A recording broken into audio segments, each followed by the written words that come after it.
ओम शांति। सुनते हैं बाबा के आज के महावाक्य।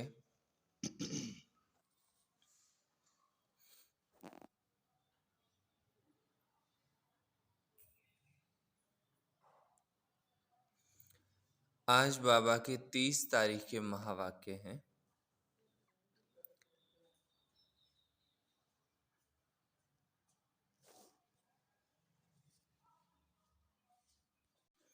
आज बाबा ने कहा, मीठे बच्चे, संग दोष संशय बुद्धि बनाता है, इसलिए संग दोष में फंसकर कभी पढ़ाई नहीं छोड़ना। कहा जाता है, संग तारे कुसंग डुबोए। ऐसे का साथ नहीं करना जो कच्चा हो, कमजोर हो, व्यर्थ बुद्धि वाला हो। बाबा कहे वो फिर संशय बुद्धि बना देते हैं। प्रश्न है आज की मुरली से, बाबा की कौन सी श्रीमत तुम्हें कौड़ी से हीरे जैसा बना देती है? उत्तर है, बाबा की श्रीमत है बच्चे, घर गृहस्थ में रहते हुए कमल फूल समान रहो। जैसे कमल फूल को कीचड़ और पानी टच नहीं करता, ऐसे विकारी दुनिया में रहते हुए विकार टच ना करें। ये तुम्हारा अंतिम जन्म है, निर्विकारी दुनिया में चलना है, इसलिए पवित्र बनो। इसी एक श्रीमत से तुम कौड़ी से हीरे जैसा बन जाएंगे, स्वर्ग का मालिक बन जाएंगे। गीत है, मुझको सहारा देने वाले। ओम शांति। बाबा ने समझाया है कि भगवान एक ही है जिसने भगवती को रचा। बरोबर भगवानुवाच है, जैसे बैरिस्टर वाच, सर्जन वाच, ये फिर है भगवानुवाच। भगवान कहते हैं, मैं तुम्हें स्वर्ग का मालिक, राजाओं का राजा बनाऊंगा। ये है गीता। परंतु मनुष्य भूल गए हैं कि गीता का भगवान कौन था। श्री कृष्ण तो था स्वर्ग का नंबर 1 राजकुमार। परंतु मनुष्य इतनी ऊंची प्रारब्ध किसने प्राप्त कराई? ऊंचे से ऊंची प्रारब्ध है राधे कृष्ण अथवा लक्ष्मी नारायण की। ये बात कोई भी समझ नहीं सकते। राधे कृष्ण स्वयंवर के बाद लक्ष्मी नारायण बनते हैं। उन्हों को ये ऊंचा पद किसने दिया?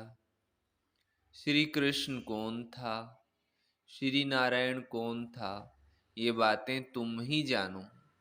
श्री कृष्ण को प्यार तो बहुत करते हैं, जयंती भी मनाते हैं, फिर जिससे श्री कृष्ण का स्वयंवर हुआ उनकी भी तो महिमा होगी। राधे कृष्ण को तो इकट्ठा ही दिखाते हैं।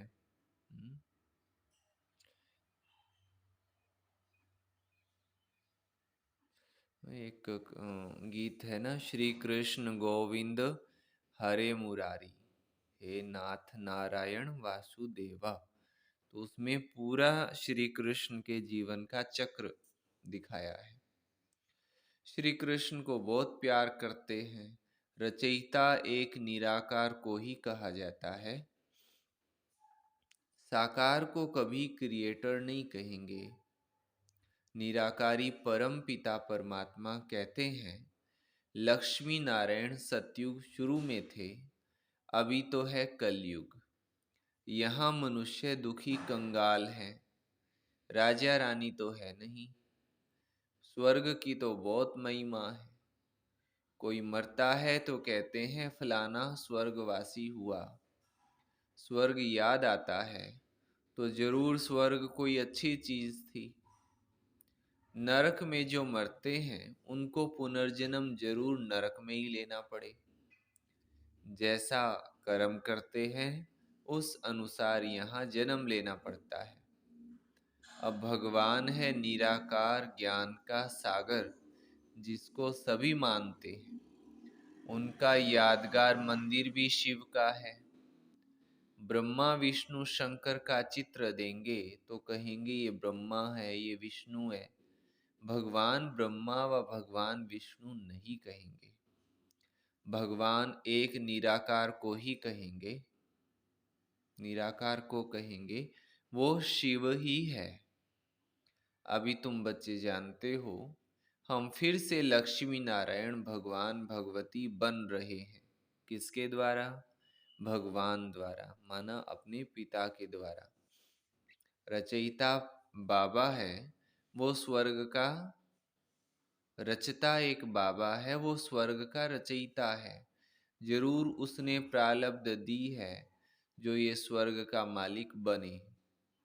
चित्र तो तुम बच्चों के पास है, ये भी मनुष्य समझते हैं। लक्ष्मी नारायण सतयुग के मालिक थे, सिर्फ ये भूल गए हैं कि लक्ष्मी नारायण छोटेपन में राधे कृष्ण थे।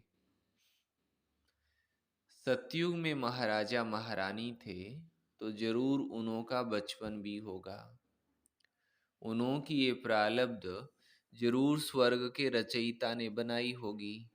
स्वर्ग का रचयिता शिव बाबा है ना, वो कब आया किसको भी ये पता नहीं है।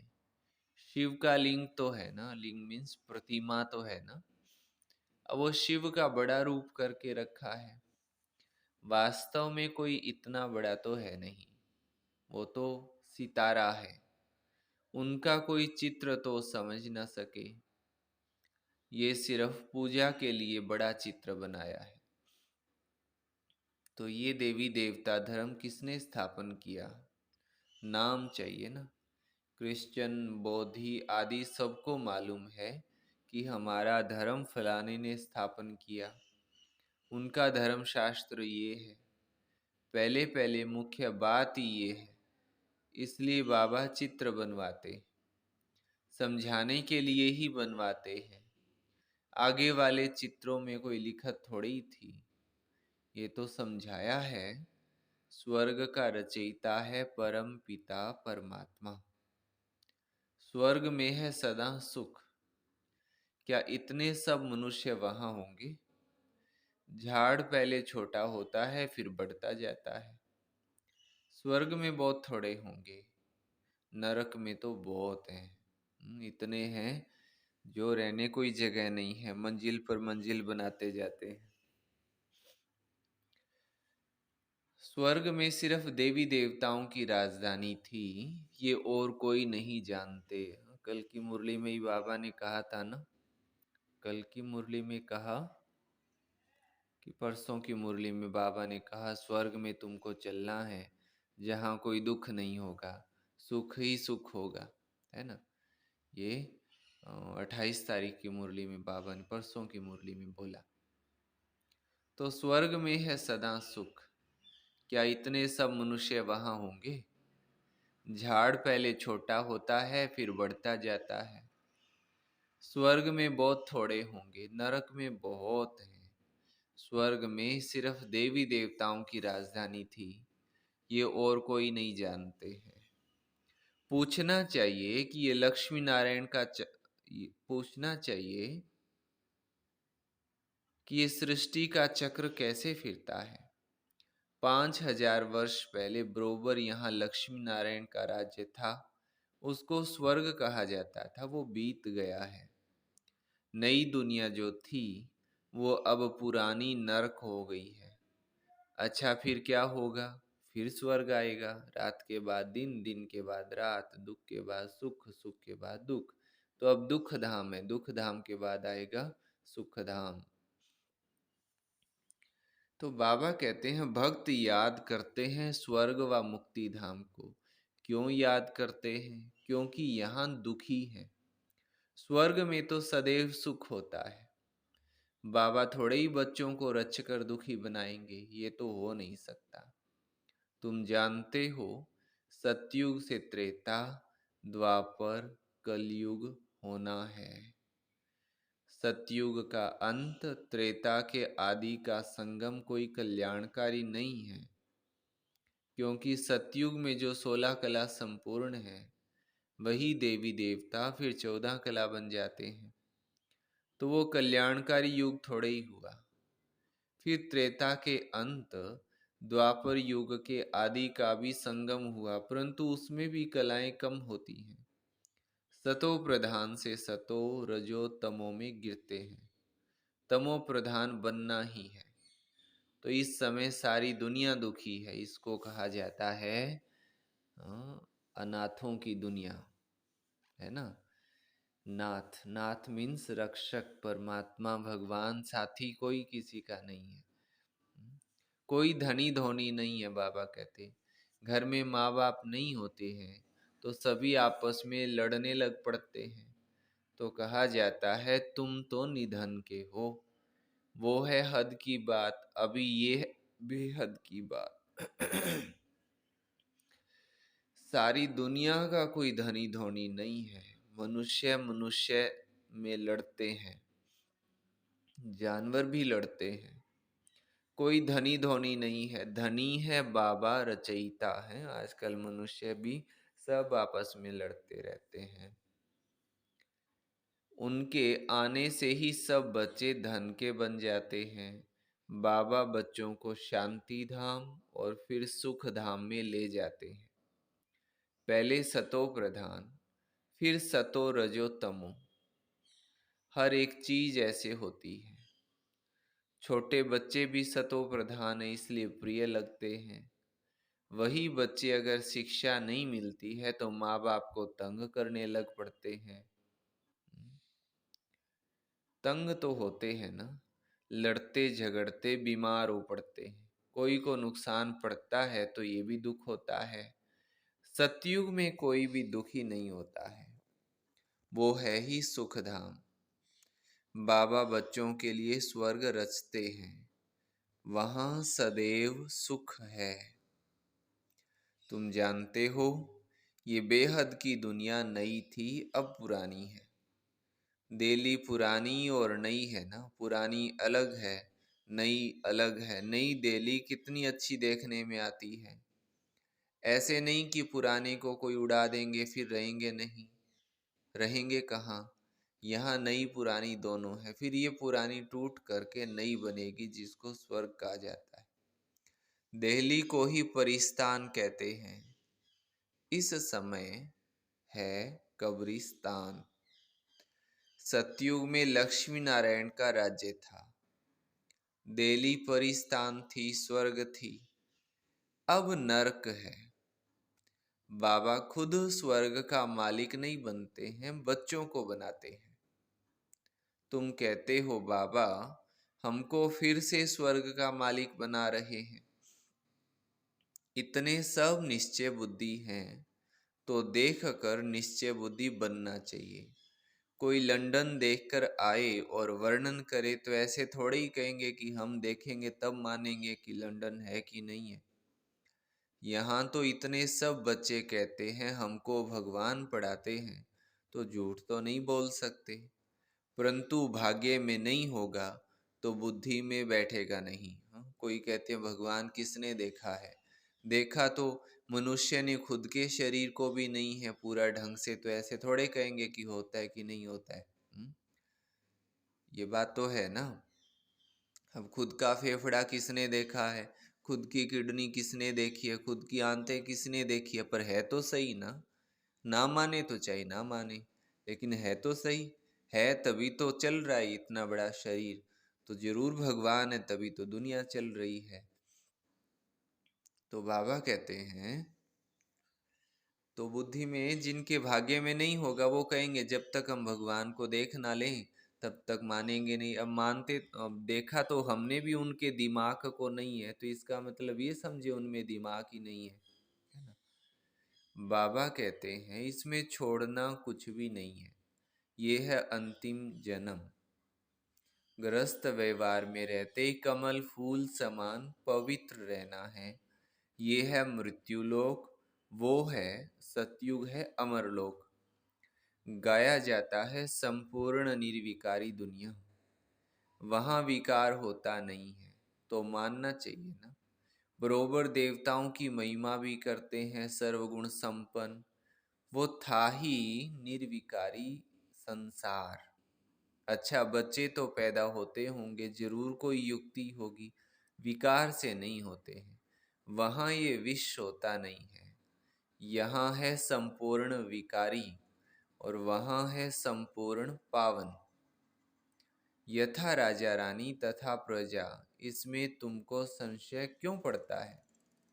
वहाँ की जो रस्म रिवाज होगी उसी अनुसार बच्चे जन्म लेंगे। वहाँ विकार नहीं होता है। ये आदत विकारों की मृत्यु लोक की है। वहाँ तो कोई दुख देते नहीं है, जानवर भी एक दो को दुख नहीं देते हैं, वो भी ऐसे ही जन्म लेते हैं। अब तुमको क्या चाहिए? शांति चाहिए तो अपने को आत्मा समझ, बाबा को याद करो तो मेरे पास चले आएंगे। जो स्वर्ग में आने वाले होंगे वो कहेंगे हम तो ज्ञान जरूर लेंगे, सुख जरूर लेंगे, बाबा से स्वर्ग का वर्षा लेना है।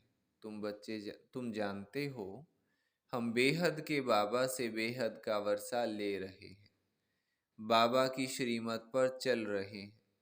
चलते चलते फिर कहाँ उल्टा सुल्टा तूफान आता है तो निश्चय टूट पड़ता है, माया से हार खा लेते हैं। बाबा कहते हैं कल्प पहले भी ऐसे वर्षा लेते लेते हार खा ली थी, विकार में फंस गया था। गाया भी जाता है संग तारे कुसंग डुबोए, ये है सत का संग। उनकी श्रीमत पर चलने से हम नई दुनिया में आ जाएंगे। निश्चय में संशय आ जाता है तो वर्षा मिल ना सके। ऐसे बहुतों को निश्चय होते होते फिर संशय बुद्धि हो जाते हैं। तुम माता पिता कहते हो फिर उनको छोड़ देते, ये भी ड्रामा में नून है। शिव बाबा के बने फिर ऐसे बाबा को फारकती देवंती हो जाते हैं। तुम्हें ईश्वर का बनना है या रावण का बनना है? लड़ाई है ना। कोई तो माया पर जीत प्राप्त कर समझते हैं बाबा से वर्षा जरूर लेना है, श्रीमत पर चलते रहते हैं। एल्बम भी तुम्हारे पास है, जिन सभी बच्चों ने प्रतिज्ञा की है कि हमको गृहस्थ व्यवहार में रहते कमल फूल समान पवित्र रहना है। कमल फूल को पानी टच नहीं करता है। कमल का फूल होगा तो उसको पानी टच भी नहीं करता है, वो ऊपर रहता है पानी से। तो बाबा ये मिसाल देते हैं, तुमको विकारी दुनिया में रहते विकार में नहीं जाना है। ये है तुम्हारा अंतिम जन्म। अपने को निर्विकारी बनाने से तुम निर्विकारी दुनिया में चले जाएंगे। पवित्र रहना तो बहुत अच्छा है, पवित्र रहना तो बहुत अच्छा है। पवित्र बनना तो बहुत अच्छा है। बाबा कहते हैं तुम मेरे द्वारा तुम पवित्र बनेंगे तो स्वर्ग पवित्र दुनिया का मालिक बनेंगे। पतित दुनिया अविनाश होनी है। कितना सहज करके बाबा समझाते हैं। ब्रह्मा द्वारा स्वर्ग की स्थापना सो तो हो रही है, बाकी सब हिसाब किताब चुकतू करके मुक्ति धाम चले जाएंगे।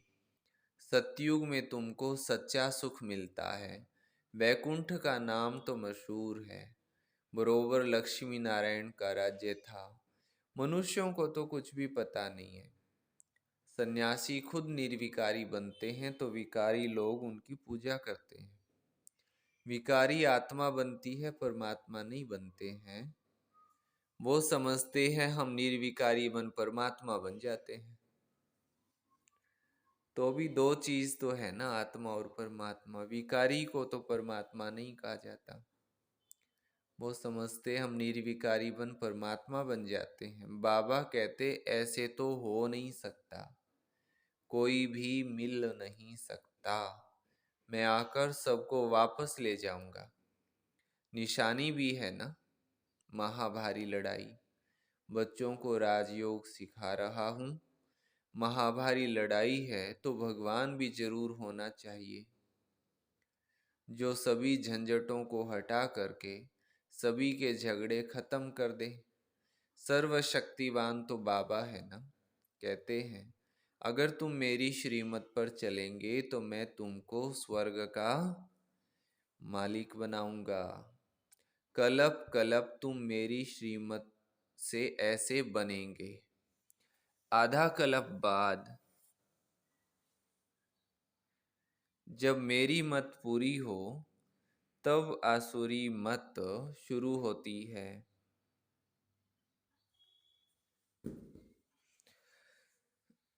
तो तुम कंगाल कोड़ी जैसे बन पड़ते हो। अब फिर तुमको कोड़ी से हीरे जैसा बनाता हूँ, तो श्रीमत पर चलना चाहिए ना। बाबा कितना सहज समझाते हैं। अच्छा, मीठे मीठे सिकिलधे बच्चों प्रति मात पिता बाप दादा का याद प्यार और गुड मॉर्निंग। रूहानी बाप की रूहानी बच्चों को नमस्ते। हम रूहानी बच्चों की रूहानी मात पिता बाप दादा को याद प्यार, गुड मॉर्निंग और नमस्ते। धारणा के लिए मुख्य सार है। फर्स्ट पॉइंट, किसी भी तूफान के कारण निश्चय में कमी न आए, इसके लिए संग दोष से अपनी संभाल करनी है। श्रीमत पर पूरा पूरा चलना है। बाबा की श्रीमत पर पूरा पूरा चलना है। ऐसे नहीं सोचना कि कोई बात नहीं, अभी 2-4 दिन ऐसे चलेंगे फिर पूरा बाबा का कहना मानेंगे। बाबा के ऐसा नहीं। सेकंड पॉइंट है, इस अंतिम जन्म में श्रीमत पर संपूर्ण निर्विकारी जरूर बनना है। इस लास्ट जन्म में श्रीमत पर संपूर्ण निर्विकारी जरूर बनना है। विकारी दुनिया में रहते हुए विकार टच ना करें, ये संभाल करनी है। ऐसी दुनिया में रहते हुए भी बाबा कहे विकारों से मुक्त रहना है, विकारों का स्पर्श भी ना हो जाए। विकारों के स्पर्श से, विकारी व्यक्तियों के संग से भी दूर रहना है। एक कहानी सुनाते हैं ना कि महात्मा बुद्ध का प्रवचन चल रहा था और एक व्यक्ति क्रोध करता हुआ, गालियां निकालता हुआ सत्संग में बैठने के लिए आया, तो उसको महात्मा बुद्ध ने मना कर दिया कि ये अछूत है, इसको सत्संग में नहीं बैठना। तो उनके जो शिष्य थे वो बड़े हैरान हो गए कि महात्मा जी तो कभी छुआछूत की बात को मानते ही नहीं है, आज अछूत कैसे कह रहे हैं इसको।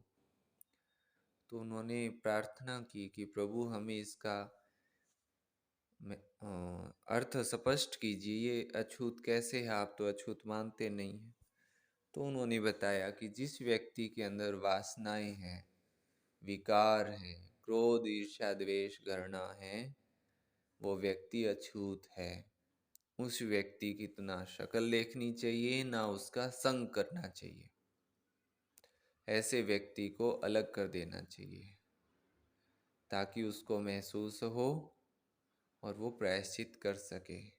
अगर ऐसे के संग में आ जाएंगे तो हम भी अछूत हो जाएंगे। तो ये बुराइयों का छुआछूत है, कोई जाति से कनेक्शन नहीं है।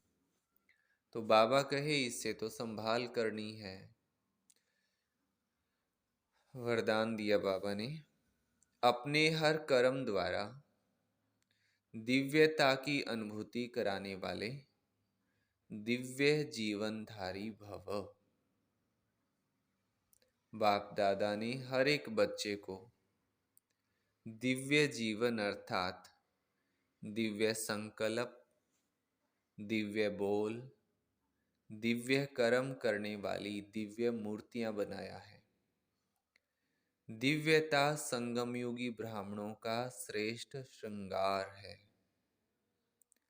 दिव्य जीवनधारी आत्मा किसी भी आत्मा को अपने हर कर्म द्वारा साधारणता से परे दिव्यता की अनुभूतियां कराएंगी। दिव्य जन्मधारी ब्राह्मण तन से साधारण कर्म और मन से साधारण संकल्प नहीं कर सकते।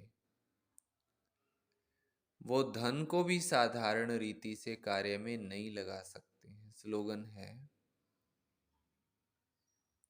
दिल से सदा यही गाते रहो कि पाना था सो पा लिया, तो चेहरा खुशनुमा रहेगा। पाना था सो पा लिया, तो चेहरा खुशनुमा रहेगा। अच्छा, ओम शांति।